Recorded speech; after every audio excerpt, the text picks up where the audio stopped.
로마서 1장 18절에서 25절 말씀입니다. 로마서 1장 18절에서 25절 말씀입니다. 우리 같이 말씀을 한 절씩 교독해서 읽겠습니다. 로마서 1장 18절입니다. 하나님의 진노가 불의로 진리를 막는 사람들의 모든 경건하지 않음과 불의에 대하여 하늘로부터 나타나나니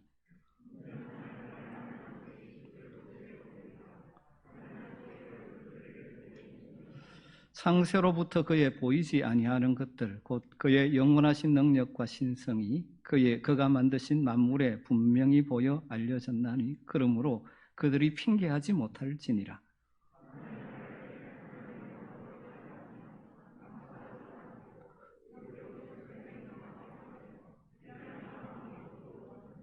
스스로 지혜 있다 하나 어리석게 되어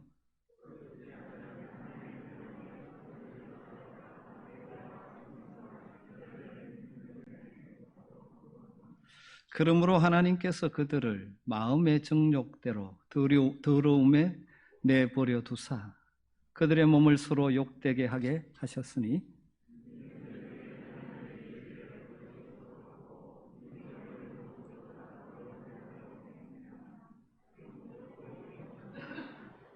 아멘. 여러분, 하나님을 생각하면 가장 먼저 떠오르는 단어가 무엇입니까? 아마도 대부분의 성도들은 사랑을 떠올릴 것입니다. 그렇습니다. 하나님은 사랑의 하나님이십니다. 하나님은 사랑이십니다.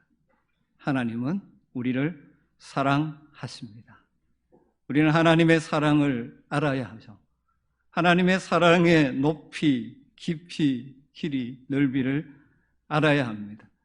하나님의 사랑을 아는 만큼 우리의 심령이 평안을 누리게 될 것이고 우리 역시 하나님을 사랑하며 살 수 있습니다. 그런데 그 사랑의 하나님이 때로는 진노하시는 하나님이시라는 사실도 알아야 합니다. 바울 사도는 로마서 1장에서 모든 믿는 자에게 구원을 주시는 하나님의 능력인 복음을 소개하고 있습니다.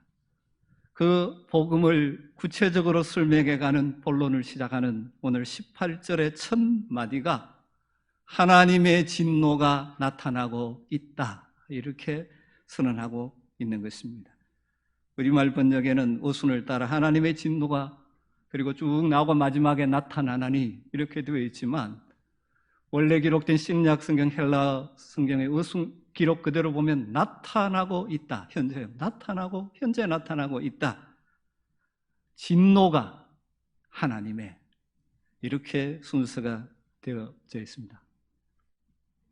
하나님의 진노라는 단어를 복음을 설명하면서 가장 먼저 바울이 지금 사용하고 있는 것이죠. 우리는 하나님의 진노라는 말을 듣는 것을 별로 좋아하지 않지만 복음을 설명하면서 가장 먼저 하나님의 진노라는 단어부터 시작하고 있다는 사실입니다. 모든 믿는 자에게 구원을 주시는 하나님의 복음을 선포하면서 왜 먼저 하나님의 진노를 언급하고 있겠습니까? 18절을 보죠. 하나님의 진노가 불의로 진리를 막는 사람들의 모든 경건하지 않음과 불의에 대하여 하늘로부터 나타나나니. 왜 하나님의 진노를 가장 먼저 언급하는가? 이것이 다르게 말하면 왜 인생들에게 복음이 필요한가? 그 근본 이유가 인생들의 상태가 하나님의 진노 아래에 있기 때문이라는 것이죠. 왜 우리에게 복음이 필요하냐? 하나님의 진노 아래에 있기 때문이다.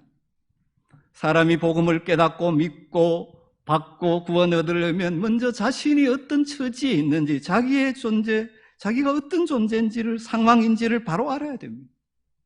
자기에게 아무 문제 없다라고 생각하는 사람들은 복음을 받아들이지 않습니다. 종종 스스로 선하게 살고 의롭게 산다고 생각하는 사람들은 자기 의에 빠져서 결코 복음을 인정하지 않습니다. 그래서 그들은 복음은 약자들이나 믿는 어리석은 것이라고 그렇게 말하기도 하죠.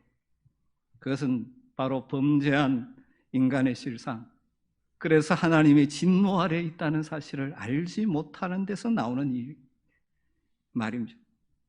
여러분 그렇지 않습니까? 자기가 병든 줄 알아야, 인정해야 의사를 찾아가고 그 다음 치유가 되어집니다.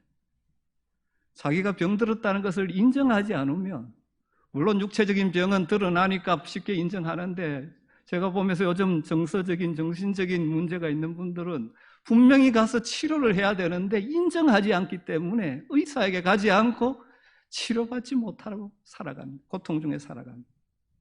자신이 죄인인 줄을 인정해야 하나님의 은혜를 구할 수 있는 것이죠. 그래서 바울 사도는 하나님의 복음을, 우리를 구원하는 능력이 되시는 하나님의 복음을 논리적으로 체계적으로 설명하는 로마서 서두에서 하나님의 진노를 먼저 언급하고 있는 것입니다. 18절, 하나님의 진노가 불의로 진리를 막는 사람들의 모든 경건하지 않음과 불의에 대하여 하늘로부터 나타나나니, 모든 인생들, 하나님의 은혜를 받기 전에, 임하기 전에 모든 인생들은 하나님의 진노 아래 있다는 것이죠. 그러기에 구원이 필요한 것입니다. 그러기에 구원하시는, 구원의 능력이 되는 복음이 필요한 것입니다.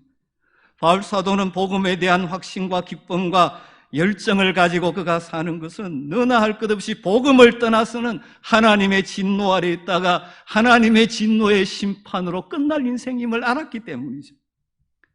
여러분, 하나님의 진노를 알지 못하거나 믿지 않고는 복음이 가져다 주는 기쁨, 그 전율, 그 감격을 삶에서 경험하기가 어렵습니다.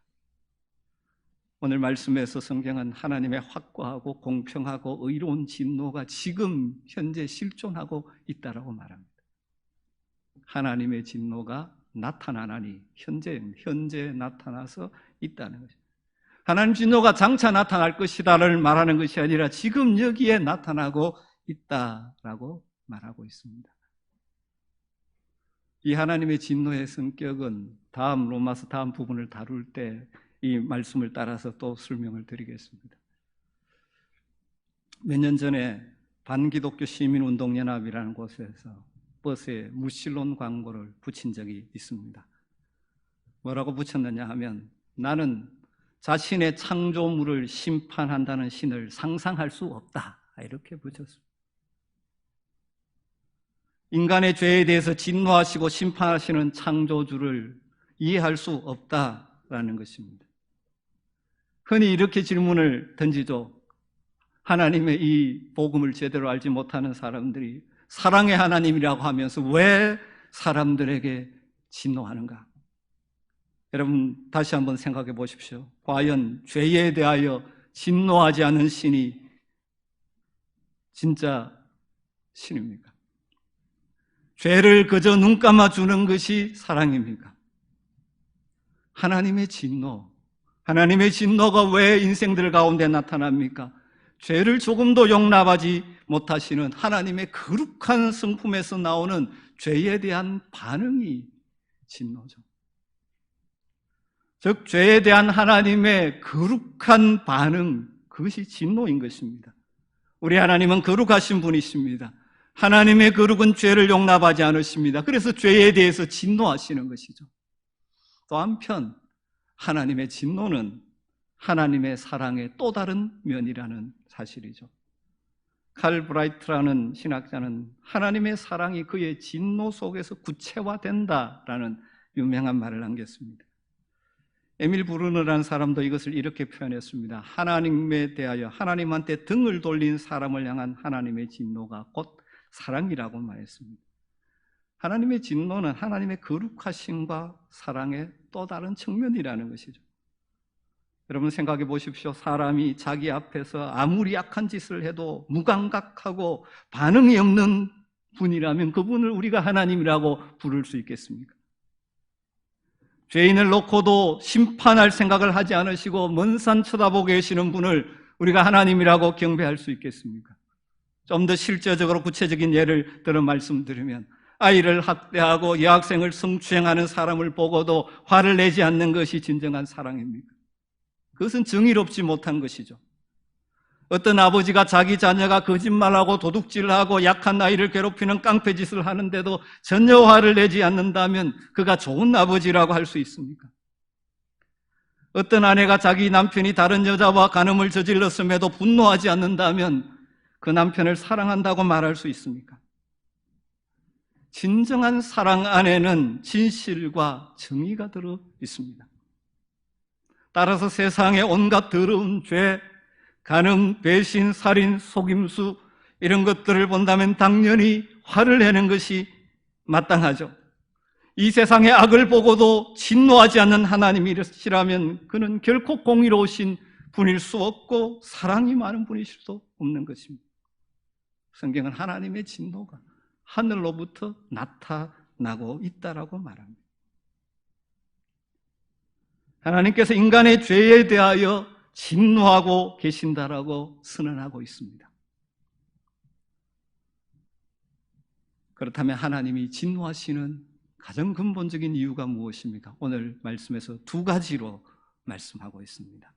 하나님이 진노하시는 이유는 하나는 경건하지 않음, 불경건함, 그리고 또 하나는 불의입니다. 18절을 다시 한번 자세히 보십시오. 하나님의 진노가 불의와 진리를 막는 모든 사람들의 모든 경건하지 않음과 불의에 대하여 하늘로부터 나타났나니. 하나님의 진노가 하늘로부터 나타났는데 무엇에 대해서? 모든 경건하지 않음과 불의에 대해서. 왜 진노하시는가? 우리 인생들이 경건하지 않기 때문에, 불경건하기 때문에, 그 결과로 불의한 삶을 살기 때문에.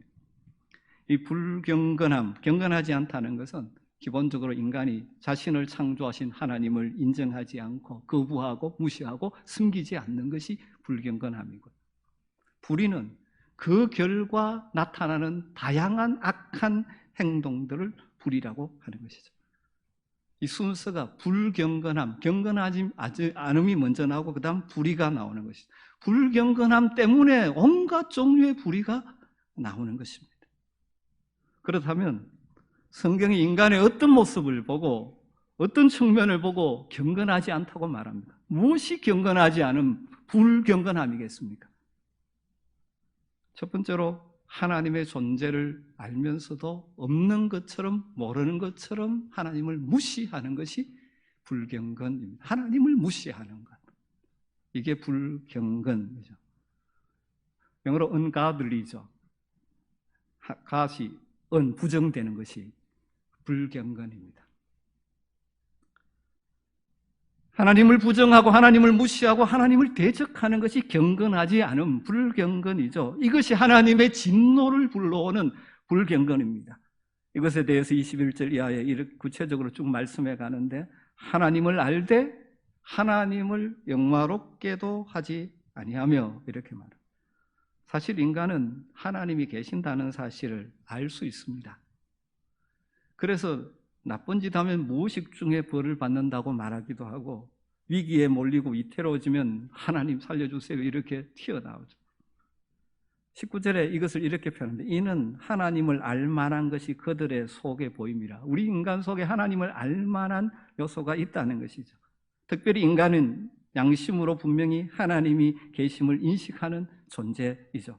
그런데 그것을 의도적으로 부인하고 하나님을 무시하고 자신이 인생의 주인 노릇하는 것, 이게 불경건이죠. 또한 성경을 보면, 오늘 말씀을 보면 자연 만물을 보면 하나님의 존재를 인식할 수 있다라고 말하죠. 그래서 아무도 하나님 계신 줄 몰랐습니다라고 핑계할 수 없다라고 말하고 있죠. 20절에 이렇게 말합니다. 창세로부터 그의 보이지 아니하는 것들 곧 그의 영원하신 능력과 신성이 그가 만드신 만물에 분명히 보여 알려졌나니 그러므로 그들이 핑계하지 못할지니라. 이 창조 세계를 보면 거기에 하나님의 능력과 신성이 있기 때문에 하나님이 계신다는 것을 알 수 있다는 거예요.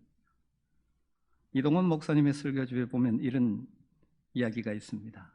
어느 목사님이 스위스의 아름다운 대자연을 보기 위해서 여행을 갔습니다. 그 일행 가운데 스님이 한 분 계셨답니다. 그런데 그 스님이 아름다운 스위스의 웅장한 그 모습을 바라보더니 감탄하면서, 와, 누가 만들었을까? 그렇게 이야기하더랍니다. 왜 그렇습니까? 하나님이 자연 만물을 통해서 자신의 존재를 알 수 있도록 우리 인간 속에 심어 놓으신 것입니다. 여러분 종종 나가서 웅장하고 아름다운 모습을 볼 때 하나님의 창조에 대해서 우리가 느끼지 않습니다.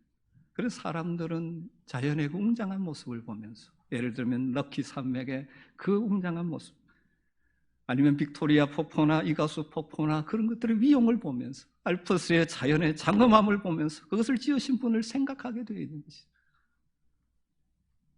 정리하면 그것이죠. 인간은 그 양심에 새겨진 마음에 새긴 신의식 때문에, 또 자연 만물을 통하여 나타난 신의 능력 때문에 하나님이 존재한다는 사실을 누구도 핑계할 수 없다는 것이죠. 그런데 인간은 배은망덕하게도 자신을 만드신 하나님을 의도적으로 부인하고 거부하고 숨기지 않는 점, 이것이 불경건이죠. 이것이 바로 죄로 말미암아 파괴된 인간 속에 나타나고 있는 불경건입니다. 이것 때문에 하나님께서 진노하시는 것이죠. 21절을 다시 보면 하나님을 알되 하나님을 영화롭게 하지도 아니하고 감사하지도 아니하고, 하나님이 만드신 이 세상 가운데서 또 하나님이 주신 모든 것을 누리고 살면서도 이것 때문에 하나님께 영광을 돌리지도 않고 하나님께 전혀 감사할 줄도 모르는 것입니다. 거기에서 끝나는 것이 아니라 한 걸음 더 나아가가지고 하나님을 몰아내고 자기 스스로 태어나고 스스로 존재하는 것처럼, 모든 것이 내 것인 것처럼 착각하며 사는 것이죠. 이게 불경건입니다. 왜 그렇게 되느냐?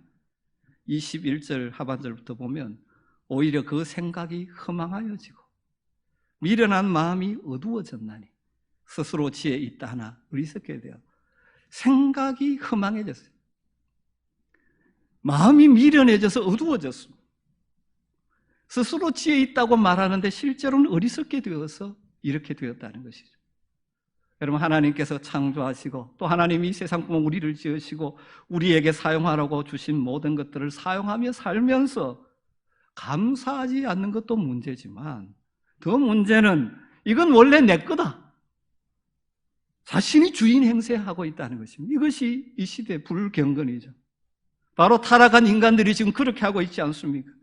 피조물인 인생이 창조주는 몰아내고 내 인생은 나의 것이고, 그러니까 내 원한 대로 살아가는 것이 인간의 행복이라고 생각하고 주장하고 살아가는 것이죠.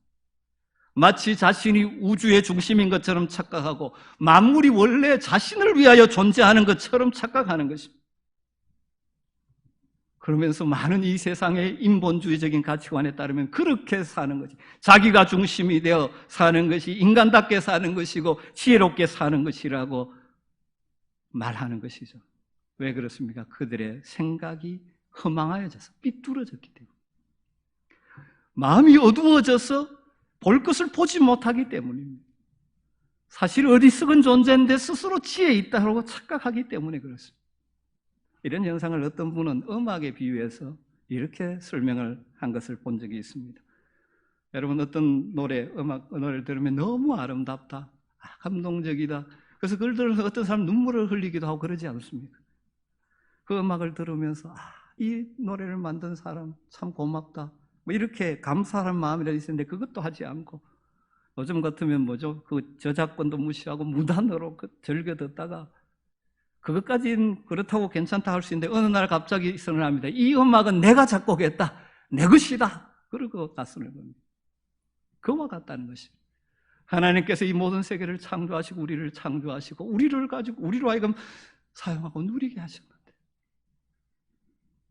그 하나님께 영광을 돌리지도 않고 감사하지도 않고, 이건 내 것이다, 원래 내 것이다,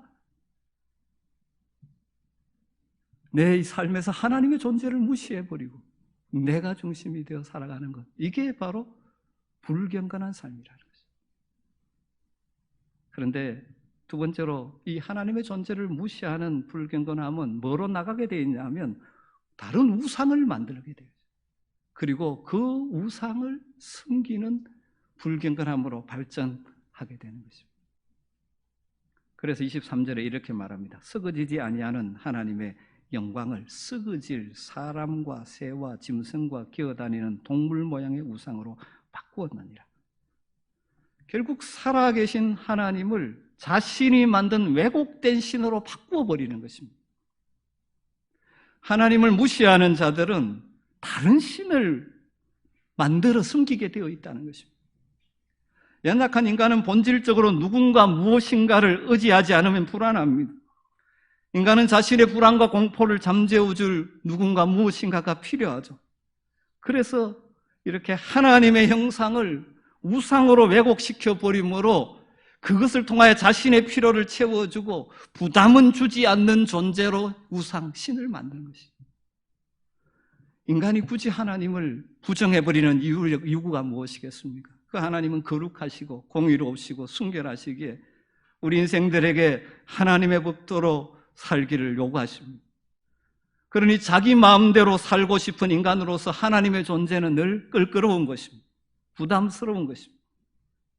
그래서 자기 마음대로 하고 싶어서 진리를 왜곡하기 위해서 만들어낸 것이 우상인 것이죠.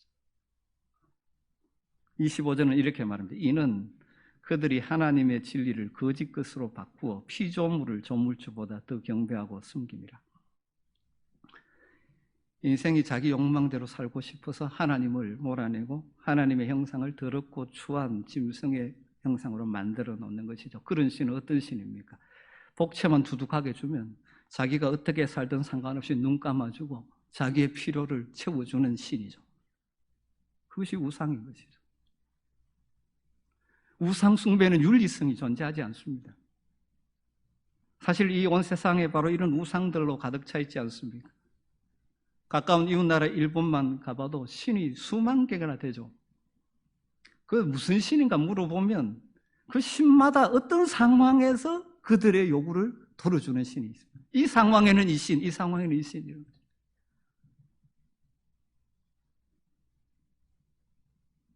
왜 사람들이 근본적으로 이 불경거나 하나님을 무시해버리고 하나님 대신 다른 것을 만들어서 살아가려고 하느냐? 불경건함을 추구하는, 하나님을 몰아내는, 하나님 무시하는 의도, 근본 의도가 여러분 무엇이겠습니까? 불경건함을 추구하는 의도. 무신론자들이 영국 런던에서 대중버스의 광고문을 이렇게 크게 붙였다고 합니다. 하나님은 안 계시니 염려하지 말고 당신의 인생을 즐기십시오. 이런 광고문을 붙인 적이 있답니다. 하나님은 안 계시니 염려하지 말고 당신의 인생을 즐기십시오. 이 속에 하나님을 무시하고 살려는 인간의 악한 오더가 들어가 있는 것 같습니다. 이상한 것은 사람은 하나님 때문에 인생을 즐기지 못한다라고 생각하는 것 같습니다. 그럼 그 즐거움은 도대체 무슨 즐거움입니까? 인간이 하나님을 무시하고 우상을 숨기려는 이 불경건의 본래 근본 의도는 하나님 간섭 없이 내 마음대로 살고 싶다라는 것입니다. 그래서 성경은 하나님이 간섭하지 않고 그냥 내버려 두실 때 현세에 나타나는 이 하나님의 진노 가운데 하나가 그냥 내버려 두는 겁니다. 그 내버려 두실 때 인간들은 어떻게 사는지 아십니까? 24절에 보면 마음의 정욕대로, 26절에는 부끄러움 욕심대로, 27절에 서로 향하여 음욕이 불릴 듯하여 이렇게 산다고 말합니다. 다르게 말하면 자신의 정욕대로, 자기의 욕심대로 사는 것입니다. 간섭하시는 하나님을 우상을 통해서 몰아내버리고 자기가 하고 싶은 대로 살아가려는 것입니다. 이게 불경건함인 것이죠. 사실 눈에 보이는 우상의 외형은 아무것도 아닙니다. 그건 나무고 돌입니다. 진짜 우상은 마음속에 있는 것이죠. 바로 정욕, 탐심. 그래서 성경은 탐심이 곧 우상숭배라고 말하죠. 골로새서 3장 5절에 그러므로 땅에 있는 지체를 죽이라. 곧 음란과 부정과 사욕과 악한 정욕과 탐심이니 탐심은 우상숭배니라. 여러분, 우리가 탐하는 대상 그 자체가 우상이 되어버립니다. 그것만 있으면 행복할 것이라고 믿는 것, 그것이 바로 우상숭배입니다. 그것이 누군가에는 돈이 될 수도 있고 누군가에게는 학벌이 될 수도 있고 누군가에게는 명예도 될 수 있고 누군가에게는 남편이 될 수 있고 자식도 될 수 있는 것입니다. 정리하십시다. 왜 인생에게 구원이 필요합니까? 왜 복음, 모든 사람에게, 믿는 모든 자에게 구원을 주시는 하나님의 능력이 되는 복음이 필요합니까? 이 복음이 없이는 우리 인생은 불경건함으로 인해 하나님의 진노 아래 있을 수밖에 없고 마지막 진노로 인하여 망할 수밖에 없는 존재이기 때문에, 그래서 우리에게 복음이 필요한 것입니다. 감사하게도 저와 여러분, 우리는 하나님의 은혜로 눈을 뜨게 해주시고 복음을 깨닫고 믿고 구원받은 하나님의 자녀가 된 줄로 믿습니다. 그래서 이 하나님의 진노에서 벗어나 하나님이 주시는 구원의 즐거움을 맛보며 살 수 있는 복된 성도들이 된 줄로 믿습니다. 우리의 불경건함을 긍휼하게 여기시고 용서하시고 제거하시고 우리 속에 거룩한 영인 성령을 선물로 부어주셔서 불경건함의 뿌리인 육체의 욕심을 더 이상 따르지 않고 성령을 따라 살아갈 수 있는 경건한 하나님의 백성이 되게 주셨습니다. 허망해졌던 우리의 생각을 바꾸시고 어두워졌던 우리의 마음을 밝히시고 우리의 어리석음을 참된 지혜로 바꾸셔서 하나님을 알고 하나님을 섬기고 하나님께 감사하며 살 수 있게 해 주셨습니다.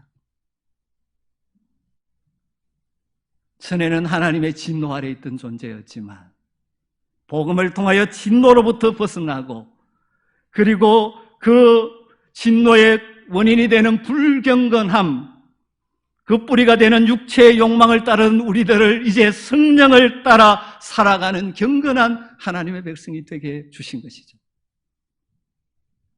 그런데 우리가 살고 있는 이 세상 여전히 많은 사람들은 불경건함 속에 살고 있어요. 하나님을 인생에서 빼버리면서 그것이 지혜로운 것이라고, 그것이 잘 사는 것이라고 하는 가치관들이 이 땅을 지배하고 있습니다. 그러기에 우리는 이 세상에서 발붙이고 살지만 다르게 살아야 되고 다르게 살 수가 있는 것이죠. 이 복음을 아는 자답게 경건하게 살아가는 저와 여러분 되기를 주의 이름으로 축복합니다. 경건함, 불경건함을 경건함으로 바꾸는 삶이 무엇입니까? 날마다 매 순간 내 삶의 자리에 하나님을 하나님 되심, 하나님의 하나님 되심을 인정하며 사는 것이죠. 불경건의 핵심이 무엇입니까? 하나님을 빼버리는 것입니다. 여러분, 매 순간 어떤 상황 속에서도 하나님을 하나님으로 모시고 사시기를 주의 이름으로 축복합니다. 우리 안에 들어오는 우상들, 하나님보다 더 사랑하고 그것을 통하여 무엇인가 추구하는 우상들을 제거하십시오. 우리 속에 일어나는 탐심과 욕심을 성령의 능력으로 꺾어버리시기를 주의 이름으로 축복합니다. 그래서 날마다 불경건함에서 구원받은 경건한 하나님의 백성답게 하나님의 진노 아래 사는 것이 아니라 하나님의 축복을 누리며 살아가는 저와 여러분 되기를 주의 이름으로 축원합니다. 기도하겠습니다. 하나님,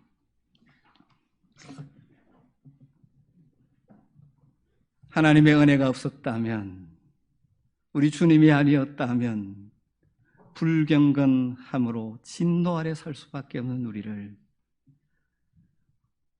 우리의 생각을 깨우쳐 주시고 우리의 마음을 밝게 해주시고 우리에게 참된 지혜를 주셔서 하나님을 하나님으로 인정하고 살아가게 해주셔서 감사합니다. 매 순간 하나님을 하나님답게 인정하고 숨기며 살아가는 경건한 하나님 백성 되게 하여 주시옵소서. 우리 속에 침투하는 모든 우상들을 제거하게 하시고 불경건함의 뿌리가 되는 육신의 욕망을 성령의 능력으로 꺾어버리며 성령의 사랑으로 살아가게 하여 주시옵소서. 그래서 우리의 삶을 통하여 하나님이 살아계심을 많은 사람들에게 보여주는 복이 있게 하여 주시기를 간절히 원하옵고 예수님의 이름으로 기도드리옵나이다. 아멘. 찬송 305장 찬송하십시다.